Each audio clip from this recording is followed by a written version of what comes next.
Kasaragod mock polling നടത്തിയപ്പോൾ ആർക്ക് vote ചെയ്താലും BJPക്കാണ് vote വരുന്നത്. സുപ്രീം കോടതി തന്നെ അത് പരിശോധിക്കണമെന്ന് ആവശ്യപ്പെട്ടു. വളരെ ഗൗരവമുള്ളൊരു വിഷയമാണ്. VVPAT മുഴുവൻ എണ്ണണമെന്നുള്ളതാണ് യഥാർത്ഥത്തിൽ ചെയ്യാൻ കഴിയുന്ന ഒരു കാര്യം. ഇലക്ഷൻ കമ്മീഷൻ്റെ മോക്ക് പോളിങ്ങിനകത്ത് ഉണ്ടായിട്ടുള്ള ഈ പരാതി ഗൗരവപൂർവ്വം പരിശോധിക്കേണ്ട ഒന്നാണ്. കാരണം നിഷ്പക്ഷവും നീതിപൂർവമായ നിലയിൽ ഇലക്ഷൻ കമ്മീഷൻ പ്രവർത്തിക്കാൻ ബാധ്യസ്ഥമാണ്.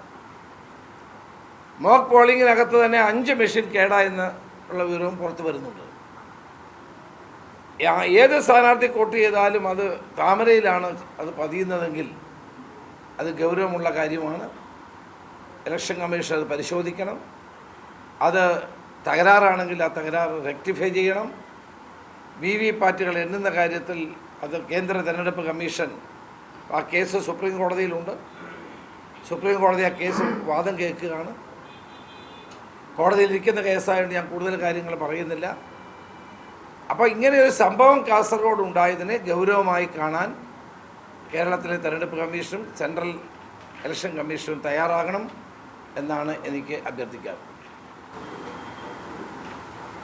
ഈ സൈബർ നടപടിയുമായി മുന്നോട്ട് പോകട്ടെ എന്ന് ഒരു വശത്ത് പറയുമ്പോൾ പോലും മറുവശത്ത് ലീഗ് പ്രവർത്തകർക്കെതിരെ കേസെടുക്കുകയാണ്. ആ കേസ് രാഷ്ട്രീയപരമാണെന്നുള്ളതാണ് നിങ്ങൾ ഉന്നയിക്കുന്ന ഒരു മറുവാദം. അതിന് ഇരട്ടത്തപ്പില്ലേ?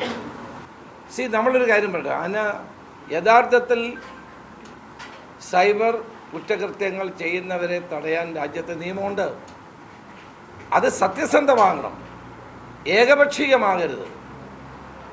എല്ലാവർക്കും ഒരുപോലെ നീതിയും നിയമങ്ങളും ബാധകമാകണം. അതാണ് ഞാൻ പറഞ്ഞത്. KK രമയ്ക്കെതിരെ സൈബർ ഇടങ്ങളിൽ ആക്ഷേപം ഉയർത്തിയാൽ പ്രശ്നമില്ല, ശൈലജ ടീച്ചർക്കെതിരെ പറഞ്ഞാൽ കുറ്റമാണ്. ആ നിലപാട് ശരിയല്ല. അതെല്ലായിടത്തും ഒരുപോലെ കാണാൻ തയ്യാറാകണം. കാസർഗോഡ് സ്ഥാനാർത്ഥിയായ രാജ്മോഹൻ ഉണ്ണിത്താനെതിരെ എതിർ സ്ഥാനാർത്ഥിയുടെ ഫേസ്ബുക്ക് പോസ്റ്റിൽ തന്നെ വർഗീയത കത്തിക്കത്തക്ക നിലയിലുള്ള പ്രചരണം അഴിച്ചുവിട്ടു. അതിനെതിരെ എന്താ കേസെടുക്കാത്തത്? അപ്പം അങ്ങനെ വരുമ്പോൾ എല്ലാവർക്കും ഒരുപോലെ നീതി നൽകാനുള്ള ബാധ്യത പോലീസിനുണ്ട്, ആഭ്യന്തര വകുപ്പിനുണ്ട്, നീതി നിർവഹണ സംവിധാനത്തിനുണ്ട്.